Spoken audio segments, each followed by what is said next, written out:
just want to talk a little bit more about Rick Barnes. We were going to make that more of the show today, second acts, because to get Chaz Lanier, you're now, Elite Eight, he keeps them in the top 10. I mean, they've played more games in the top 10 since he's been here than they did in the history of the program before. It's unbelievable. He's won SEC tournaments. He's won the SEC outright, as he did this past year, won it again. I just didn't know he's out recruiting Kentucky head-to-head. These are things that we're just not used to over a long period of time here, maybe in a short burst, but never what he's done. This is a guy who, his last 4 years at Texas, all right, he was 60 years old when he came here.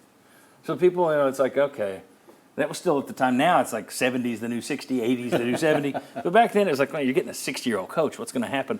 And he was coming off this. His last 4 years at Texas, he won one NCAA tournament game, missed one tournament altogether, finished in the Big 12 above 500 just once in his last 4 years. It had dropped. There's no debating it. It wasn't just, well, he wasn't winning the tournament, they moved. No, the whole thing, the record, everything, had a losing season in it. It had dropped. Then he comes here, gets the fire lit under him, and boom, he has carried on.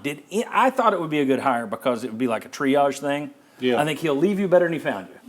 I did not expect this. Did anybody here see this coming? No, I don't think any of us saw this coming at all. Look, I remember right when he got here, he did the press conference, and his first interviews he did with us on the Sports Animal. It's me, Heather Harrington, and I think Josh Ward. We're sitting in our little green room area, and Rick Barnes says, I've been coaching defense my whole life. I'm ready to coach offense.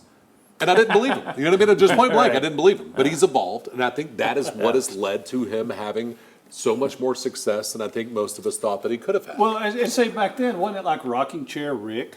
Wasn't it like he's going to be in the rocking chair? It was like that every time he loses in March, you get that. And he's on his way back home to Hickory. He's not going to be able to recruit. Right. He had, other than Kevin Durant, and there may be a couple of players, he's not going to be able to recruit to make the roster competitive here.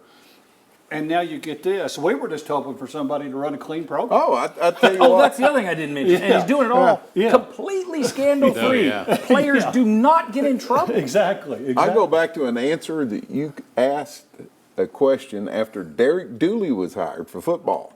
Bridge, destination. I said destination. Sorry. Rick Barnes, I would have thought all day. Dude, I got that bridge. I just did not see him as being 10 years this good. No, I thought you'll get better. You'll get the stink of Donnie Tyndall off of you. But no, they never imagined this. Yeah, didn't think it'd be this good. Didn't know that he'd be here this long either. Thought it, 6, 7 years, and maybe showing tops. No signs. Yeah, and seems to be reinvigorated by the fresh start. I think just having a chance to get away from the baggage of everything that happened at Texas gave him new life. And the most impressive thing to me is he's evolved and he continues to adapt to a fast-changing sport. And he's not complaining like a lot of coaches would with each of these changes. When you ask him about NIL and all these different things, revenue sharing, he's just like, we got to figure it out. And he keeps adapting and keeps finding new ways to get things done. Nobody's perfect. I've had my critiques of him. Everybody here at one time or another is second-guess something, question something. But I got to say, and maybe this is a question for a full show later this summer, is he Tennessee's best coach, hire, since when?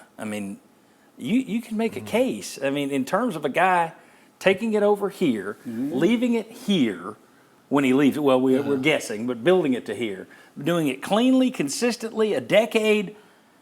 I don't know. Fulmer took over for Majors. Yeah. Majors, it took him longer to build it. Right. Fulmer left it had declined. Heupel has done a good job. Got to give him 7 more years. Let's see what he... But he's not the football equivalent of an Elite Eight, right? He hasn't done that. Do you have to go back to Doug Dickey? And even he, although he left you in a good place. He left you in a good place. And then it fell down. Maybe Bill Doug Battle. Dickey. Best hire since Doug Dickey. You could say Bruce Pearl, but Bruce Pearl helped toss a flame on it too, a torch on it. Best hire since ... I think it's Doug Dickey. I think I might throw Majors in there. Majors. It did take him a while, but he brought you back to where SEC championships. But you canned him.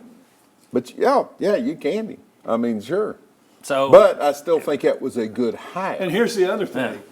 Start thinking about all the bad hires. Yeah.